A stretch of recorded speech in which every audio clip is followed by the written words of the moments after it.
Welcome back friends. मैं रमन लेकर आया हूं आज बायोलॉजी का नया टॉपिक एम्ब्रियो डेवलपमेंट। इस टॉपिक में हम लोग वो टॉपिक्स को कवर करेंगे, वो कॉन्सेप्ट को कवर करेंगे जो after fertilisation in the warm process के दौरान होती है। तो आइए एम्ब्रियो डेवलपमेंट के इस टॉपिक में। तो व्हाट इज एम्ब्रियो डेवलपमेंट, कैसे एम्ब्रियो का डेवलपमेंट होता है, क्या प्रोसेस होते हैं एक जाइगोट से एम्ब्रियो बनने के दौरान। तो the cleavage in human being start immediately after the fertilisation. Cleavage कहने का मतलब टाइप ऑफ डिवीजन जिसमें सेल तो एक ही होगा लेकिन उसमें multi septa and multi nucleate form होंगे। ओके, तो ये क्लीवेज होगा, इसमें सेल आपस में स्प्लिट नहीं होगा बल्कि एक ही सेल में यूनाइटेड फॉर्म में होगा और एक सेल में मल्टीपल टाइम इंट्रा डिवीजन होगा। एक सेल में ही डिवीजन होगा और वो सेल दो सेल में स्प्लिट नहीं करेंगे जैसे कि माइंड डिफ्यूजन के केस में होता था। तो क्लीवेज उस पॉइंट को बोला जाता है। तो यहाँ पे the egg of human being is alecithal. Alecithal मतलब होता है विदाउट यॉल्क। जैसे कि जो अंडे हम लोग मार्केट से कंजम्पशन के लिए लेते हैं, इसमें एक पीला कलर का कंपोनेंट होता है जिसे हम यॉल्क बोलते हैं और बाकी कंपोनेंट को प्रोटीन पार्ट। यॉल्क जो होता है rich in lipids component, whereas white part is rich in protein. तो एम्ब्रियो वाले एग में या फिर जो मदर ह्यूमन वाले एग जिसमें फर्टिलाइजेशन करते हैं स्पर्म द्वारा, तो ये एग एलिथिकल होता है मतलब without yolk, only the protein component is found. Okay, the term is called एलिथिकल।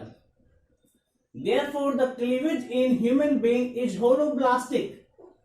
Whole cleavage होगा, पूरे का पूरा सेल डिवाइड करेगा, वो भी कंप्लीट, तो इसको होलोब्लास्टिक डिवीजन बोलते हैं। जैसे कि फॉर एग्जांपल मोरुला, जब एक जाइगोट में मल्टीपल टाइम माइटोसिस होते हैं, एक जाइगोट है मल्टीपल टाइम माइटोसिस, एक से दो सेल बना, दो से चार सेल बना, चार से आठ सेल बना, तो इस टाइप का सेल बना और सारे सेल देखिए सेल एक ही है और इंट्रासेलुलर क्लीवेज डिवीजन हो रहा है जिसे हम क्लीवेज का नाम देते हैं। सेल यूनाइटेड है, स्प्लिट अप नहीं हुआ है, तो इसे क्लीवेज बोलेंगे। तो और इस स्ट्रक्चर को क्या बोलेंगे, मतलब 2 से 8 सेल वाला स्ट्रक्चर को हम बोलते हैं मोरुला के नाम से इंडिकेट करेंगे। It is a zygote stage, it is a zygote and this is embryo. क्या है ये? Embryo. Morula is a solid wall structure having no cavity. क्या कहीं कैविटी दिख रहा है? नहीं दिख रहा है। 8 से 16 सेल के स्ट्रक्चर होते हैं। टोटल कितने सेल है? 1 2 3 4 5 6 7 8, तो 8 से 16 सेल तक।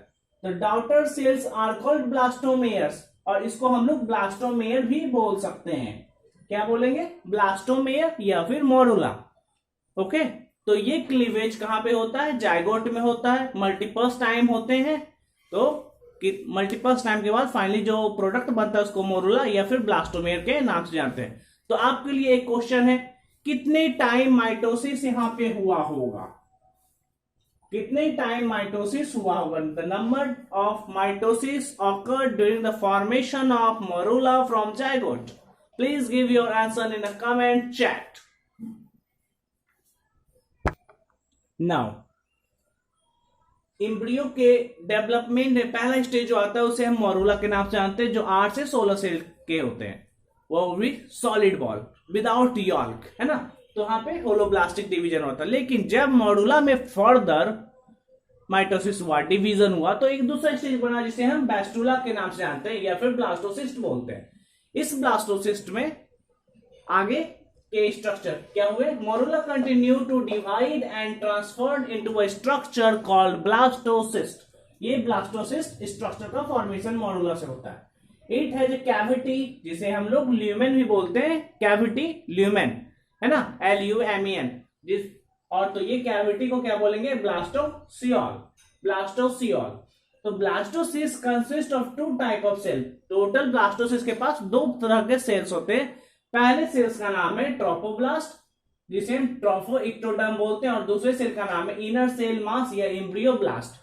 तो यहाँ पे 2 अलग अलग तरह का सेल है, मतलब कि 2 अलग अलग ऑर्गेन का सिंथेसिस होगा, 2 अलग अलग टिश्यूज का फॉर्मेशन होगा जो कि फर्दर कंप्लीट फीटस बनाने में हेल्प करेंगे। तो पहला स्ट्रक्चर जो है ट्रोपोब्लास्ट या ट्रोफोइक्टोडर्म, ये बनाता है प्लेसेंटा लाइक मटेरियल। प्लेसेंटा जो कि फूड के सप्लाई चैन में हेल्प करते हैं, बेबी को इम्प्लांटेशन में, कॉरियोनिक विलाई, है ना, प्लेसेंटा, ये सब स्ट्रक्चर बनाने के लिए जो स्ट्रक्चर है अपने पास वो है ट्रोपोब्लास्ट। जबकि inner cell mass complete foetus और कंप्लीट एम्ब्रियो के डेवलपमेंट करते हैं, जैसे कि इक्टोडर्म, मेसोडर्म, एंडोडर्म, और ये सारे अलग अलग ऑर्गन सिस्टम को बनाते हैं, जैसे कि अभी आपको बताया जाएगा। फॉर एग्जाम्पल मान लेते हैं brain and the nervous system. इसको बनाने वाला जो लेयर है उसे बोलेंगे, क्वेश्चन आपके लिए ऑप्शन देते हैं, ब्रेन और नर्वस सिस्टम बनाने वाला स्ट्रक्चर जो कौन सा होगा, इक्टोडर्म, मेसोडर्म या एंडोडर्म या फिर ट्रोपोब्लास्ट। टोटल 4 ऑप्शन, तो आप इसका आंसर कमेंट चैट में दीजिए। तो नर्वस सिस्टम या फिर स्पाइनल कॉर्ड या फिर न्यूरॉन्स, ये स्ट्रक्चर बनाने वाला लेयर कौन सा था, इक्टोडर्म, मेसोडर्म, एंडोडर्म या फिर ट्रोफोब्लास्ट। दूसरा स्ट्रक्चर आता है, ये जो ट्रोफोब्लास्ट लेयर है वो 2 प्रकार के होते हैं, एक है साइटोट्रोफोब्लास्ट, दूसरा है सिनसाइटियोट्रोफोब्लास्ट। साइटोट्रोफोब्लास्ट ये सेल है, कुछ लेयर्स जो यूनिन्यूक्लिएट होते हैं, क्या होते हैं, यूनिन्यूक्लिएट, मतलब एक न्यूक्लियस वाला, तो उसे बोलते हैं साइटोट्रोफोब्लास्ट। और दूसरा होता है सिनसाइटोट्रोफोब्लास्ट, मल्टी न्यूक्लिएट। क्या है, मल्टी न्यूक्लिएट। ये सिनसाइटोट्रोफोब्लास्ट है, जो कि सबका अपना अपना फंक्शन है ना। तो ये वेस्टुला और ब्लास्टोसिस्ट की एक छोटी सी समरी हुई, इसको हम लोग फर्दर कैरी करेंगे। तब तक इसे आप अच्छी तरीके से क्वेश्चन जो मैंने पूछा उसका आंसर कमेंट चैट में दीजिए। ट्राई करिए कि कमेंट चैट में इस आंसर को कितने लोग सही पोल करते हैं। देखिए रॉ, तो किसका आंसर यहाँ पे आप लोगों ने बताया, तो उसका आंसर क्या होता है, yes, nervous system is main by a layer called ectoderm. आगे और भी ऑर्गन्स के बारे में आपको हम बताएंगे, फिलहाल ये चलते हैं रोल ऑफ द ट्रोपोब्लास्ट। तो ट्रोपोब्लास्ट जो लेयर था, जिसे हम ट्रोपो इक्टोडर्म के नाम से भी जान रहे थे, जिसके 2 लेयर्स थे, एक यूनिन्यूक्लिएट वाला, दूसरा मल्टी न्यूक्लिएट वाला, साइटोट्रोफोब्लास्ट और सिनसाइटोट्रोफोब्लास्ट, है ना। तो यहाँ पे ये जो रोल है, तो it help in the implantation. किसका इम्प्लांटेशन और कहाँ इम्प्लांटेशन, तो इम्प्लांटेशन ऑफ एम्ब्रियो, है ना, embryonic condition of baby in mother uterus, जिसे हम वर्म के नाम से जानते हैं। It help in nutrient supply from mother to fetus and sometimes the exchange of material from fetus to mother through placenta, क्योंकि ये जो स्ट्रक्चर है ट्रोफोब्लास्ट वही तो प्लेसेंटा बनाएगी, कॉरियोनिक विलाई बनाएगी, जो कि इम्प्लांटेशन में एम्बेडेड होगा, है ना। तो it form extra embryonic membrane. Extra embryonic membrane कहने का मतलब क्या हुआ, प्लेसेंटा एंड विलाई, जिसको हम लोग कॉरियोनिक विलाई बोलते हैं और जो इम्प्लांटेशन में मदद करती है। दूसरा है it take part in placenta formation, हो गया है। It secrete HCG hormone, human chorionic gonadotropin hormone, which maintain the corpus luteum and secrete progesterone hormone. Progesterone नामक हार्मोन को सिक्रीट करता है, जो कि इंडोमेट्रियम वॉल को मोर एंड मोर थिकेंड करता है, ताकि डिलीवरी में एबॉर्शन लाइक कोई चीज होना और बेबी अच्छी तरीके से डेवलप कर सके, पूरे 9 मंथ कंप्लीट करने के बाद पार्टीशन उसका हो सके, वो भी without any deformity, without any problems, without any किसी भी प्रकार का उसको प्रॉब्लम ना हो और सारे काम होते हुए बेबी का एक प्रॉपर डेवलपमेंट हो सके। तो यहां तक नोट डाउन आप करिए, फिर आगे हम लोग नए टॉपिक की ओर चलते हैं। देखिए, implantation is the attachment of blastocyst. Implantation क्या होता है, attachment of blastocyst to the uterine wall.